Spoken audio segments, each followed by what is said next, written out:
Hi hello' নমস্কাৰ আৰু কুমৰক সুদুং মৰইনে TV ৰেচিপিলৈ সকলোকে স্বাগতম জনাইছোঁ। চ' গাইজ মোৰ পেজটো অঞ্জু পেগু নৰ বুলি আছে, সকলোৱে ফ'ল' কৰি দিব আৰু মোৰ ইউটিউব চেনেলটো অঞ্জু পেগু নৰ বুলিয়ে আছে, সকলোৱে ছাবস্ক্ৰাইব কৰি দিব। আৰু আজি ৰেচিপিত বনাব লৈছোঁ ডাল কচু আৰু দালি।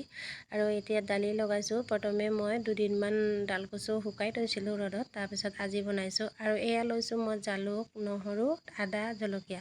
তাৰপিছতে খুন্দিব লৈছোঁ মই খুন্দনাত জলকীয়া, আদা, নহৰু চব একেলগত খুন্দিম। খুন্দাৰ পিছতে মই কেৰাহী পাতি থৈছোঁ। কেৰাহী গৰম হ'লে সেইটো পাৰ্চনত মই ভাজি ল'ম। আপোনালোকে ভিডিঅ'টো স্কিপ নকৰাকৈ চাই থাকিব।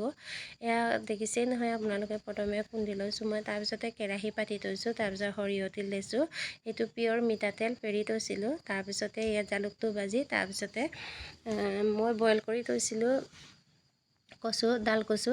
তাৰপিছত বইল কৰি থোৱাৰ পিছত এয়া হৈ গ'ল কচু। আপোনালোকে দেখিছে নহয় কিমান যে ধুনীয়া হৈছে। আপোনালোকে খাৰ অকণমান দিম, যদি পিছলকৈ খাবলৈ মন যায় খাৰ অলপ দিব পাৰিব। যদিহে এনেকৈ খাব পাৰে একো প্ৰব্লেম নাই, এনেকৈ খাব পাৰিব। আৰু ফাইনেলি গাইজ এতিয়া মই গুটনি মাৰিম। এয়া মই গুটনি মাৰি আছোঁ, চাওকচোন। গুটনি মৰাৰ পিছতে চব্জি একেবাৰে হৈ গ'ল। আপোনালোকে পানীকৈ খাম বুলি ভাবিলে পানী অলপ দিব পাৰিব। এয়া চাওকচোন ইমান ধুনীয়া হৈছে আৰু বহুত জালুকৰ গোন্ধটো ইমান ধুনীয়াকৈ চেন আহিছে। আৰু ভিডিঅ'টো চাই ভাল লাগিছে যদি লাইক, শ্বেয়াৰ, কমেণ্ট কৰিব। আজিলৈ আহোঁ, ধন্যবাদ।